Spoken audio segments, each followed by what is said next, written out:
Hi, my name is Jill O'Gorman. I'm a parent advocate and trainer here at Pacer Center. The goal of today's short video is to help parents use a tool we call the Parent Homework Sheet.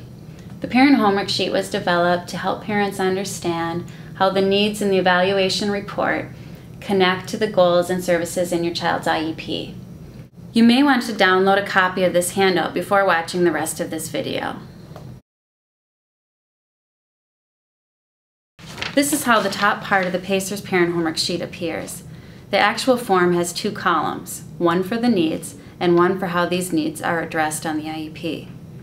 Special education regulations say that in developing the IEP team must consider the results of the initial or current evaluation of the child.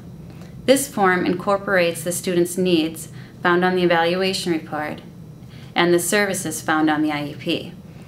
Of course, there are additional places where the IEP teams will find needs to address in the IEP, but this video deals with the needs found in the child's evaluation report.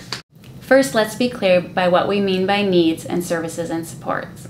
Public schools conduct comprehensive evaluations of students who may be or are eligible for special education. The evaluation identifies the child's disability category and eligibility for special education. It defines how the student's disability impacts or affects the child's learning and functioning at school. These are the student's needs. Then, to meet the needs of an eligible child with a disability, the school and parents must develop an IEP which will provide special education.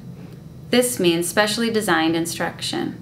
The Federal Special Education Regulation says that specially designed instruction means adapting as appropriate to the needs of an eligible child, the content, methodology, or delivery of instruction. To address the unique needs of the child that result from the child's disability, and to ensure access of the child to the general curriculum so that the child can meet the educational standards that apply to all children. Here are some examples from school evaluation reports. The page numbers on this form refer to where this statement could be found in the student's evaluation. In the first example, imagine that Caleb has autism as his disability and is in the first grade. The need shown in this statement is that he becomes angry and defiant when he doesn't understand something. This will affect his learning and participation at school. He may be removed from the general education classroom when he is angry and defiant. He will not be participating in learning as typical children do. So this is a need area that is a result of his disability.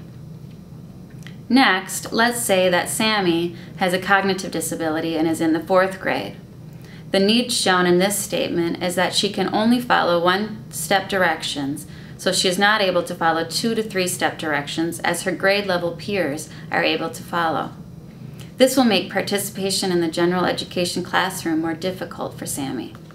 So this is a need area for her that again is a result of her disability. As a final example, John has a specific learning disability and is in 8th grade. The need shown in this statement is that he is unable to express complete thoughts in his writing. This need, resulting from his learning disability, affects his ability to participate in general education classes such as social studies or English that require writing. When you have completed the first column of the Parent Homework Sheet, you may want to ask yourself, is this a complete and accurate picture of my child? Does it fit everything you know about your child?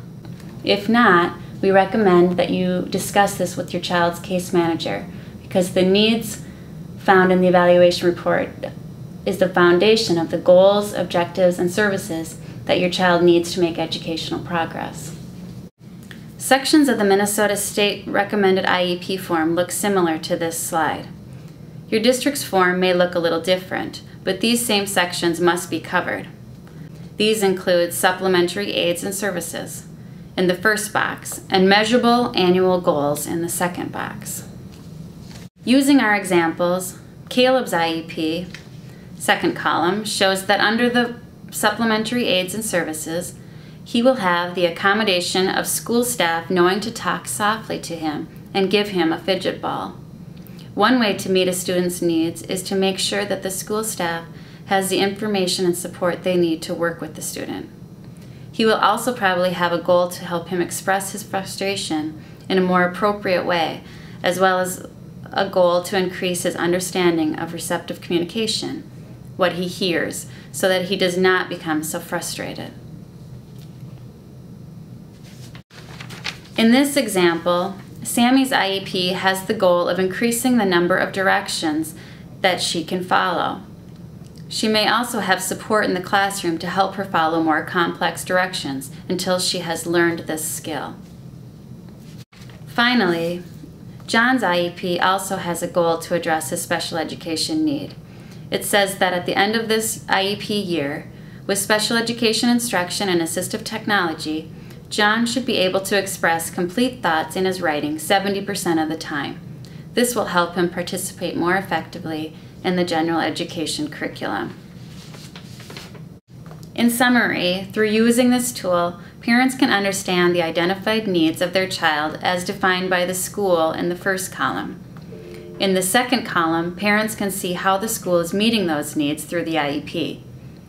Your child has a right to have all of her special education needs addressed. If when using this tool you find that a need is not being addressed, we recommend that you talk to your child's IEP team case manager and request an IEP team meeting if needed. We hope that you find this tool will be helpful.